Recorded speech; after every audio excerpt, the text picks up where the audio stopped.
ज्ञान कला जिनके घट जागी, बेजग माई सहज बैरागी। सहज बैरागी हो जाते। पूज्यवर नेमिचंद महाराज ने मुनि महाराज को कहा, हम किंच विचिंतन तो निरीविते हवे जदा। कोई नियम नहीं, हमारा विदेश जाने का त्याग नहीं है। तुम मत चले जाना हमारे साथ, तुम्हें तो त्याग करना है। तुम्हें त्याग करना है क्योंकि तुम बहुत डेंजर हो। सीमा बांधो। हमारे लिए कोई त्याग नहीं। किसी भी पूरे मध्य भारत में, पूरे मध्य भारत क्या पूरे विश्व में हम कहीं भी जा सकते। मेरा ना दिग्व्रत है ना देशव्रत है। अमेरिका जाने का मेरा त्याग नहीं है। हनुमान जी आकर यहां से वहां तक पुल बना दे, हम चले जाएंगे। तुम मत जाना बेटा, तुम्हारा विदेश का त्याग है। तुम्हारा फिर आपको लेने कौन जाएगा? तुम सीमा पर छोड़ देना, उधर अमेरिका वाला आ जाएगा, वो ले लेगा। कुछ भी चिंतन करो, कहीं भी जाओ, जम किंच भी चिंतन तो। ये छूट उसी व्यक्ति को दी जाती है जिसका विचार गंदा ना हो, जिसका सोच गंदा नहीं हो, जिसके मन में कभी बुरे विचार नहीं आते। कुछ भी देखो बुरा नहीं देखता, देखने के बाद उसके परिणाम नहीं बिगड़ते, उसको देखने की मनाही नहीं की। कुछ भी सुनो, सुनने के बाद राग द्वेष नहीं हो, कुछ भी सुनो। कुछ भी करो, जहां चलना है वहां जाओ, क्योंकि राग द्वेष नहीं है मूल कारण। और उसके लिए नियम दिए जाते हैं जिसका मन बहुत गंदा होता है। आंखें जिसकी गंदी होती हैं, कान जिसके, सब चीज गंदी है, गंदे लोगों के बीच में रहता है। हम लोगों को मंदिर आने का कोई नियम नहीं होता, क्योंकि हम गंदे लोगों के बीच में नहीं रहते। हम गंदे स्थान पर नहीं रहते। हमें स्नान नहीं करना पड़ता, क्योंकि हम गंदे नहीं होते। गंदे होते ही नहीं। जिस बर्तन को, जिस कपड़े को तुमने नहीं पहना हो, क्या वो प्रतिदिन अटैची में निकाल के धोते हो? क्यों धोना पड़ता है? गंदे होते, तुम गंदे होते हो। साधु को स्नान करने की कोई जरूरत नहीं। एक व्यक्ति ने कहा, बोले महाराज जी आप बिना स्नान खा लेते हो, तो देने में क्या बाधा है? अब देने में तो बिना स्नान, मन की बेटा आ मत जाना चौके में। तो बोले यही तो समझ में नहीं आता कि हम बिना स्नान के जाएं तो आप अंतराय करो, और तुम बिना स्नान के ही संक्रांति को भी नहीं नहाते। संक्रांति को मैंने नहाया था क्या? नहाया नहीं, पता नहीं 50 संक्रांति निकल गई।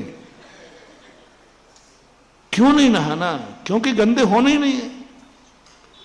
आरंभ, परिग्रह, राग द्वेष आदि जो परिणतियां होती हैं, उनसे शरीर गंदा होता है। ना आरंभ है ना परिग्रह है, अब गंदा होगा क्या? मुनि महाराज का शरीर सदा पवित्र रहता है। उनको कुछ भी कार्य करने के लिए शुद्धि करने की जरूरत नहीं है, स्नान करने की जरूरत नहीं। हाथ पैर धो लेते हैं, हाथ पैर थोड़े बहुत होते हैं औपचारिक, तो कोई जरूरत नहीं। हम भगवान को छूने में हमें कोई आपत्ति नहीं, हमें कोई नहाना नहीं है। तुम मत छू लेना बिना नहाए।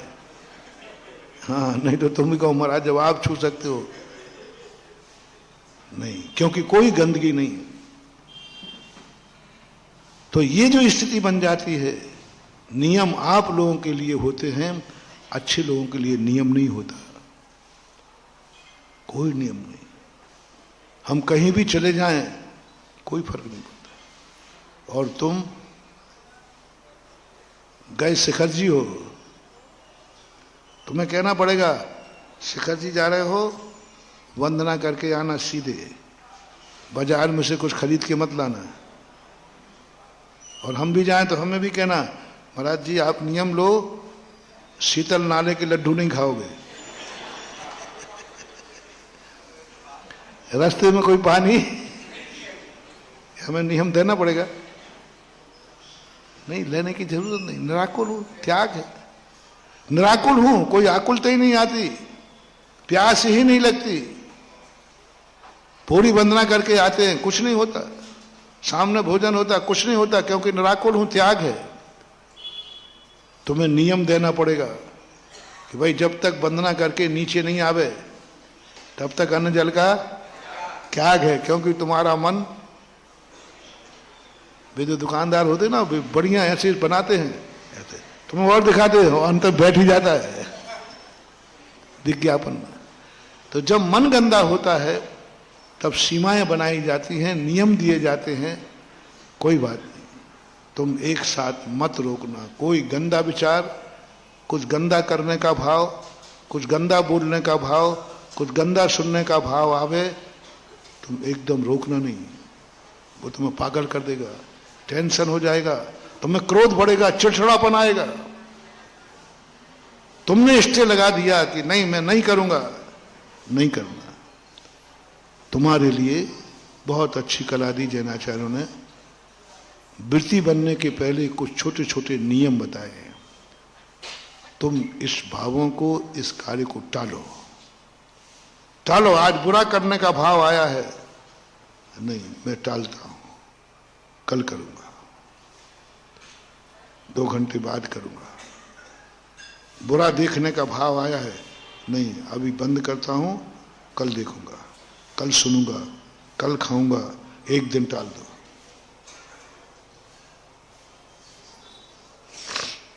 एक दिन टल जाए फिर नियम को आगे बढ़ा दो, और बढ़ाते बढ़ाते जिंदगी निकल जाएगी। असंयम लोगों के लिए नियम शुरू करना चाहिए, यम नहीं। डायरेक्ट यम पे जाओगे, यम 2 प्रतिमाओं से चालू होता है, और नियम अविरत सम्यक दृष्टि का होना ही चाहिए। बिना नियम का अविरत सम्यक दृष्टि है वो भ्रष्ट होगा, कभी वृत्ति नहीं बन पाएगा। कान खोल के सुन लो, बिना नियम के, जिसने कोई नियम नहीं लिया है, ऐसा जैन श्रावक नियम से, अपने जैनत से भ्रष्ट होगा और कभी भी उसका आगे नहीं होगा। हर जैन श्रावक क्या, हर सम्यक दृष्टि का, हर मोक्ष मार्गी का, यदि नीच कुल वाला भी यदि उच्च बनना चाहता है तो नियम से शुरू करे, नियम लेवे। अपनी जिंदगी में कोई ना कोई एक नियम जरूर करना, और नियम परिमित समय के लिए होता है, परिमित वस्तु के लिए होता है। द्रव्य भी परिमित, काल भी परिमित, क्षेत्र भी परिमित, सब परिमित करो। 5 द्रव्य, क्षेत्र, काल, भाव, ये जो 5 प्रत्यय हैं, इन 5 को परिमित करना है। पहला द्रव्य परिमित करो, मैं यह वस्तु इतनी ही ग्रहण करूंगा, इससे ज्यादा नहीं करूंगा। गंदे कार्यों की, बुरे कार्यों की मैं इतना ही करूंगा, इससे ज्यादा नहीं करूंगा।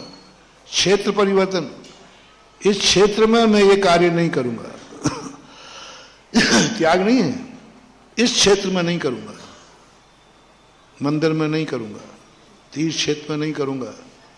कल परसों बात कही थी ना, मंदिर से और मंदिर में नहीं करूंगा। मंदिर से नहीं करूंगा राग द्वेष, ये द्रव्य का प्रमाण हो गया। मंदिर से नहीं करूंगा, गुरु से नहीं करूंगा, धर्म से नहीं करूंगा, धर्मात्मा से नहीं करूंगा। कुछ करो, मैं तुम्हें राग द्वेष से नहीं रोक रहा हूं, बस कुछ नाम ले लो आप, एक का नाम सही, इससे मैं कभी जिंदगी में राग द्वेष नहीं करूंगा। वस्तु को परिमित कर लो, बस एक नाम चाहिए, बस एक नाम दे दो ना, जिससे हम कभी राग द्वेष नहीं करेंगे। बहुत छोटा सा काम है, मैं तुम्हारे राग द्वेष नहीं त्याग करा रहा हूं, बस एक नियम ले लो कि मैं इससे राग द्वेष नहीं करूंगा, उसका नाम बता दो।